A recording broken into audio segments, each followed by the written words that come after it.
ತುಂಬ ಖುಷಿ ಆಗ್ತಾ ಇದೆ. First of all great team.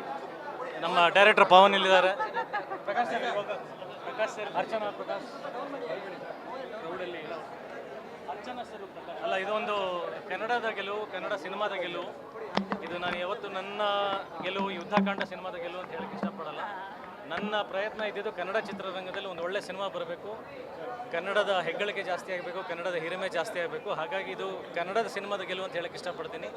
ಕನ್ನಡಿಗರು ಈ ಸಿನಿಮಾನ ದೇಶಾದ್ಯಂತ ತೊಗೊಂಡು ಹೋಗಬೇಕು ಅಂತ ನನ್ನ ಮನವರಿಕೆ, ನನ್ನ ಕೋರಿಕೆ. ಇದು ಬರೀ ಕನ್ನಡದ ಗೆಲುವು ಆಗಬೇಕಷ್ಟೇ. ಸಮಾಜದಲ್ಲಿ ಒಂದು ಹೆಣ್ಣು ಮಗನನ್ನು ಕಾನ್ಸೆಪ್ಟ್ ಇಟ್ಟುಕೊಂಡು ಹೆಣ್ಣು ಮಕ್ಕಳಿಗೆ ಸಮಾಜದಲ್ಲಿ ಯಾವ ರೀತಿ ಸುರಕ್ಷತೆಯ ಕ್ರಮವನ್ನು ಕೈಗೊಳ್ಳಬೇಕು, ಆಮೇಲೆ ಇದರಿಂದ ಯಾವ ರೀತಿಯಾಗಿ ಸಮಾಜದಲ್ಲಿ ಹೆಣ್ಣು ಮಕ್ಕಳನ್ನು ಸಿಂಗಲ್ ಆಗಿಬಿಟ್ರೆ ಒಬ್ಬ ಪೇರೆಂಟ್ಸ್ಗಳಿಗೆ ಅವರ ಜವಾಬ್ದಾರಿಯನ್ನು ಎಲ್ಲವನ್ನೂ ಕೂಡ ಕಟ್ಟಿಬಿಟ್ಟಿದೆ ಸರ್. ಏನು ಅನ್ಸುತ್ತೆ ಸರ್? ಅಲ್ಲ, ಅನ್ಸೋದು ನನ್ನ ಭಾವನೆ ಹೇಳಿದ್ದೀನಿ ಸರ್. ನಮ್ಮ ಮನೆಯಲ್ಲಿ ಏನಾದರೂ ಆದರೆ ನಾನು ಕೊಚ್ಚಿ ಸಾಯಿಸಾಕುವಂಥ ಭಾವನೆ ನಮ್ಮಲ್ಲಿ ಬರುತ್ತೆ. ಆದರೆ ಕಾನೂನು ಅದಕ್ಕೆ ಸರಿಯಾದ ಕ್ರಮಗಳು ತಗೋಬೇಕು, ಅದಕ್ಕೆ ವ್ಯವಸ್ಥೆಗಳು ಸರಿ ಹೋಗಬೇಕು.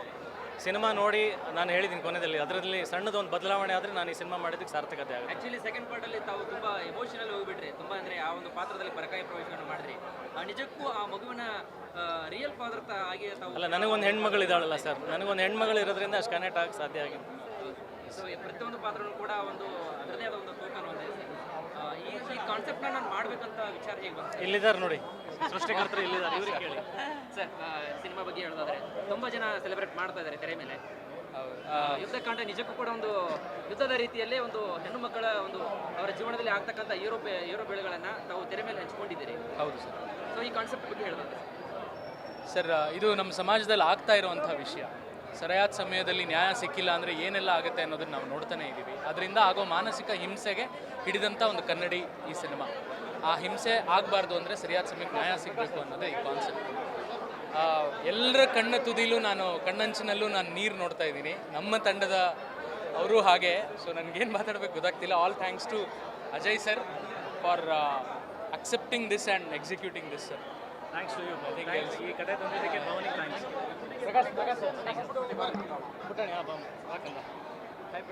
ಹಲೋ, ಏನಿಸ್ತು? ತುಂಬಾ ಖುಷಿ ಆಗ್ತಿದೆ. ತುಂಬ ಮೂವಿಯಲ್ಲಿ ಸಿಕ್ಕಾಪಟ್ಟೆ ಹತ್ಬಿಟ್ಟಿದೆಯಾ? ಎಲ್ಲರೂ ಅಳಿಸ್ಬಿಟ್ಟಿದೆಯಾ? ನಾನು ಅಳಿಸ್ದೆ. ಹಾಂ, ನಿಜವಾಗ್ಲೂ? ಹಾಂ, ನಾನು ಒತ್ತೆ. ಹತ್ತಿದೆಯಾ? ಹೌದಾ? ಸಿನಿಮಾ ನೋಡಿದ್ಮೇಲೆ ಏನು ಅನಿಸ್ತಾ ಇದೆ ನಿನ್ನ ಸ್ಕ್ರೀನ್ ಮೇಲೆ ನೋಡಿದ್ಮೇಲೆ? ತುಂಬಾ ಖುಷಿ ಆಯ್ತು. ತುಂಬ ಖುಷಿ ಆಯ್ತಾ? ಹಾಂ. ನಿಮ್ಮ ಫ್ರೆಂಡ್ಸು ಟೀಚರ್ಸ್ ಏನು ಹೇಳ್ತಿದ್ದಾರೆ? All the best for you. All the best ಅಂತ ಖುಷಿ ಆಗ್ತಾ ಇದೆಯಾ?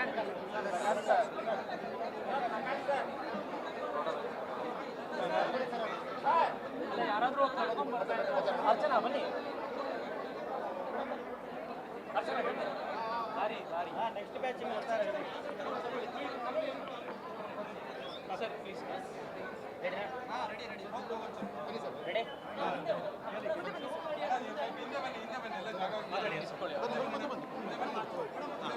ರೆಡಿನಾ? ಯುದ್ಧಕಾಂಡವನ್ನ ಬಹುದಿನಗಳ ನಂತರ ಅಜಯ್ ರಾವ್ ಸರ್ ಅವರು ತಮ್ಮ ಕನಸಿನ ಸಿನಿಮಾ ಆಗಿ ಒಂದು ಎಲ್ಲರೂ ಒಂದು ಹೆಣ್ಣು ಮಕ್ಕಳ ಒಂದು ಸುರಕ್ಷತೆಯನ್ನು ದೃಷ್ಟಿಯನ್ನು ಇಟ್ಟುಕೊಂಡು ಸಮಾಜದಲ್ಲಿ ಆಗ್ತಕ್ಕಂತಹ ಕೆಲವೊಂದಿಷ್ಟು ಏರೋಪೇರುಗಳನ್ನು ಯಾವ ರೀತಿಯಾಗಿ ನಾವು ನಮ್ಮ ರೀತಿಯಲ್ಲಿ ಇಟ್ಕೋಬೇಕು ಅಂತಕ್ಕಂಥ ಒಂದು ಕಾನ್ಸೆಪ್ಟ್ ಅನ್ನು ದೊಡ್ಡ ಮಟ್ಟದಲ್ಲಿ ಒಂದು ಸಂದೇಶ ಸಾರ್ತಾ ಇದ್ದಾರೆ.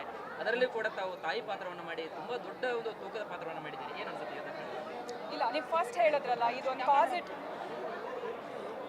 ಒಂದು ಕಾಸ್ ಇಟ್ಕೊಂಡು ಮಾಡ್ತಿದ್ದಾರೆ ಅಂತ. ಐ ಥಿಂಕ್ ನಾವೆಲ್ಲರೂ ಸಿನಿಮಾ ಆನ್ ಬೋರ್ಡ್ ಆಗಿರೋದೇ ಅದೇ ರೀಸನ್ಗೆ. ಹೌದು, ಡೆಫಿನೆಟ್ಲಿ ಪರ್ಫಾರ್ಮೆನ್ಸು ಅದಕ್ಕೆಲ್ಲ ಸ್ಪೇಸ್ ಇದೆ. ಆ್ಯಕ್ಟರ್ ಆಗಿ ನಮ್ಮ ಹಸ್ಬನ್ನ ಇದು ನೀಗ್ಸುತ್ತೆ, ಅಂದರೆ ಆ ಡಿಸೈರ್ ಟು ಆ್ಯಕ್ಟ್ ಅನ್ನೋದಕ್ಕೆ ಅದೆಲ್ಲ ಹೌದು ಬರುತ್ತೆ, secondary. But primary reason was ಇವ್ರ ಕತೆ ಹೇಳಿದಾಗ ಇದನ್ನು ಮಾಡಬೇಕು ಅನ್ನೋಂಥದ್ದು.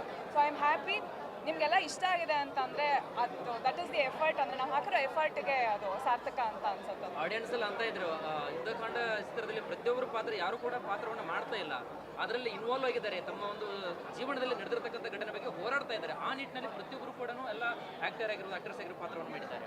ಸೊ ತಾವು ಯಾವ ರೀತಿಯಾಗಿ ಇದಕ್ಕೆ ರೆಡಿ ಆಗಿದ್ರಿ ಅಂತ? ರೆಡಿ ಅಲ್ಲ ಸರ್. ಈಗ ಆ್ಯಕ್ಚುಲಿ ನನ್ನ ತಂಗಿಗೆ ಒಂದು 2.5 ವರ್ಷದ ಮಗ ಇದ್ದಾನೆ. ಅವನು ಈ ಸಿನಿಮಾ ಒಪ್ಕೊಂಡಾಗ ಅಥವಾ ಎಸ್ಪೆಷಲಿ ಈ ಥರ ಸೀಕ್ವೆನ್ಸಸ್ ಆ್ಯಕ್ಟ್ ಮಾಡುವಾಗ ಐ ವಾಸ್ ಥಿಂಕಿಂಗ್, ಅಕಸ್ಮಾತ್ ಹೆಣ್ಮಗು ಆಗಿದ್ರೆ ಎಷ್ಟೆಲ್ಲ ಸೇಫ್ ಗಾರ್ಡ್ ಮಾಡಬೇಕಿತ್ತಪ್ಪ ಅಂತ. ಅಂದರೆ ನಮ್ಮ ತಂದೆ ತಾಯಿ ನಮ್ಮನ್ನೆಲ್ಲ ಸ್ವಲ್ಪ ತುಂಬ ಪೊಸೆಸಿವ್ ಆಗಿ ಬೆಳೆಸಿದಾಗ, ಸೆಕ್ಯೂರ್ಡ್ ಎನ್ವೈರ್ಮೆಂಟ್ ಬೆಳೆಸಿದಾಗ ಏನಕ್ಕೆ ಇಷ್ಟೊಂದು ಕಟ್ ಹಾಕ್ತಾರೆ ಅಂತ ಅನ್ಸುತ್ತೆ. But situation outside is so cruel. ಇವತ್ತು ನನ್ನ ತಂಗಿಗೆ ಮಗು ಆಗಿರೋದಕ್ಕೆ ನನಗೆ ಆ್ಯಸ್ ಅ ದೊಡ್ಡಮ್ಮ ಅಯ್ಯೋ ಸದ್ಯ ಹೆಣ್ಮಗು ಆಗಿಲ್ಲ ಅನ್ನೋ ಥರ ಒಂಥರ ಏನೋ ನಿರಾಳ ಅನ್ನೋಂಗೆ. But at the same time responsibility, ಇವಾಗ ಗಂಡು ಮಗು ಆಗಿರೋದ್ರಿಂದ ಸರಿಯಾಗಿ ಬೆಳೆಸ್ಬೇಕಪ್ಪ, ನಮ್ಮನೆ ಹುಡುಗರನ್ನ ನಾವು ಚೆನ್ನಾಗಿ ಬೆಳೆಸ್ಬೇಕು ಅನ್ನೋ ಥರ ಒಂದು ಭಾವನೆ. ಆ ತಾಯಿ ಮಗುನ ಬಾಂಡಿಂಗ್ ಇದೆಯಲ್ಲ, ನಿಜಕ್ಕೂ ನಮಗೆ ಒಂಚೂರು ಕೂಡ ಅಲ್ಲಿ ಒಂದು ಫ್ರಾಕ್ಷನ್ ಆಫ್ ಸೆಕೆಂಡ್ ಕೂಡ ನಮಗೆ ಬೇರೆ ಅನಿಸ್ಲಿಲ್ಲ. ಅಂದರೆ ಇಬ್ಬರು ಕೆಮಿಸ್ಟ್ರಿ ತುಂಬ ಚೆನ್ನಾಗಿ ವರ್ಕ್ ಆಗಿದೆ. ಏನು ಅಂದರೆ ರಿಹರ್ಸಲ್ ಬಿಟ್ಟು ಕೂಡ ತಾವು ತುಂಬ ಕ್ಲೋಸ್ ಆಗಿದ್ರ ಅಂತ. ಎಲ್ಲ ಅವಳೇ ರೀಸನ್ ಅದಕ್ಕೆ. ಅಂದರೆ ಅವಳು ಎಲ್ಲರ ಹತ್ರನೂ ಹಾಗೆ ಇದ್ಲಲ್ಲ, so naturally she is very brilliant as an actor. ನೀವು ನೋಡಿದಿರಲ್ಲ, ಅಂದರೆ ಅಷ್ಟೇ ಲೈವ್ಲಿಯಾಗಿ ಸೆಟ್ಟಲ್ಲೂ ಇರ್ತಿದ್ದು. So I think it made the job easier ಎಲ್ಲರಿಗೂ. ಆಲ್ಮೋಸ್ಟು ಸೆಕೆಂಡ್ ಹಾಫಲ್ಲಿ ತಾವು ಕಣ್ಣೀರಲ್ಲೇ ಎಲ್ಲರೂ ಕೂಡ ಅಳಿಸಿದಿರೋ ಕೂಡ, ಯಾಕಂದ್ರೆ ಸುಮಾರು ಜನ ಹೇಳ್ತಾ ಇದ್ರು. ಆ ಒಂದು ಭಾವನೆಯನ್ನು ಹೇಗೆ ನಿಮಗೆ ಕ್ರಿಯೇಟ್ ಮಾಡಲಿಕ್ಕೆ ಸಾಧ್ಯ ಆಯಿತು ಯುದ್ಧಕಾಂಡದಲ್ಲಿ? ಇದೆಲ್ಲ ತುಂಬ ಡೀಟೇಲ್ ಕ್ವೆಶನ್, ಈ ಟೈಮಲ್ಲಿ ಆನ್ಸರ್ ಮಾಡೋಕ್ಕೆ ಸ್ವಲ್ಪ ಕಷ್ಟ. ಓಕೆ ಸರ್, ಯುದ್ಧಕಾಂಡ ಸೆಕೆಂಡ್ ಚಾಪ್ಟ್ರಲ್ಲಿ ನೀವೇ ಅಲ್ಲಿ ಒಂದು ಸೆಂಟರ್ ಆಫ್ ದ ಅಟ್ರಾಕ್ಷನ್, ಅದೇ ರಾಬರ್ಟ್ ಪಾತ್ರ ಆಗಿ ಮಾಡಿದ್ದೀರಿ. ಅಜಯ್ ರಾವ್ ಅವ್ರನ್ನ ಹಂಗೆ ತಿಂದಾಕ್ ಬಿಟ್ಟಿದ್ದೀರಿ, ಬಟ್ ಫೈನಲ್ ಅಜಯ್ ರಾವ್ ಅವರು ವಿನ್ ಆಗ್ತಾ ಇದ್ದಾರೆ.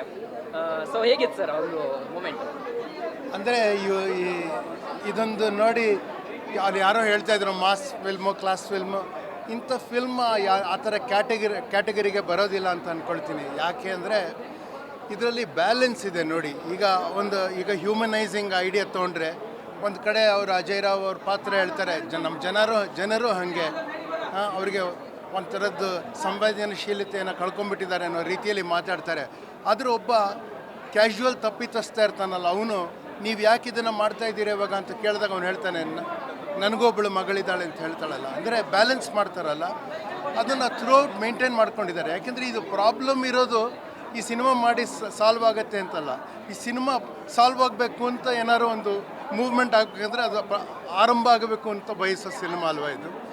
ಅದಕ್ಕೆ ಈ ರಾಬರ್ಟ್ ಅಂತ ವ್ಯಕ್ತಿಗಳು ನಮ್ಮ ಸಿಸ್ಟಮಲ್ಲಿ ಇರ್ತಾರೆ, ಅದರಲ್ಲಿರೋ ಲ್ಯಾಕುನ ತಪ್ಪುಗಳು, ಅಂದರೆ ಅದರಲ್ಲಿರೋ ಎಲ್ಲ ಸಾಧ್ಯತೆಗಳು, ತಪ್ಪು ಸಾಧ್ಯತೆಗಳು ಏನೇನಿದೆಯೋ ಅದನ್ನು ಬಳಸ್ಕೊಂಡು ಅವರು ಶ್ರೀಮಂತಗೊಳ್ತಾ ಹೋಗ್ತಾರೆ. ಅಂದರೆ ಅವರ ವರ್ಧನೆ ಬರೀ ಶ್ರೀಮಂತಿಕೆಯಿಂದ ಅಲ್ಲ, ಬೇರೆ ರೀತಿಯ ಶ್ರೀಮಂತಿಕೆನೋ, ಸೋಷಲಿ ಅವರು ಮಾನ ಸ್ಥಾನಗಳನ್ನು ಕಳಿಸ್ತಾರೆ, ಮಂತ್ರಿಗಳಾಗ್ಬಿಡ್ತಾರೆ ಕೆಲವರು.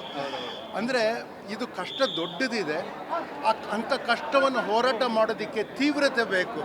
ಅವರಿಗೆ ಸ್ಟ್ರೆಂತ್ ಏನಿರಲ್ಲ, ತೀವ್ರತೆ ಬೇಕು. ಅಂದರೆ ಅವರ ಕಂಪ್ಯಾಷನ್ ಅಷ್ಟು ದೊಡ್ಡದಾಗಿದ್ದಾಗ ಒಬ್ಬ ಸಾಮಾನ್ಯ ಒಬ್ಬ ಲಾಯರ್ಗೂ ಈ ಥರ ಒಂದು ಸಂದೇಶವನ್ನು ಕೊಡೋದಕ್ಕೆ ಸಾಧ್ಯ ಆಗತ್ತೆ ಅಂತ ಅನಿಸುತ್ತೆ. ಅದರಲ್ಲಿ ನಂದೊಂದು ಪಾತ್ರ ಇದು ಚೆನ್ನಾಗಿ ಕಟ್ಟಿಕೊಟ್ಟಿದ್ದಾರೆ ಪವನ್ ಅವರು, ಅಜಯ್ ಅವರು. ನನಗೆ ಅದರ ಬಗ್ಗೆ ತೃಪ್ತಿ ಇದೆ. Thank you.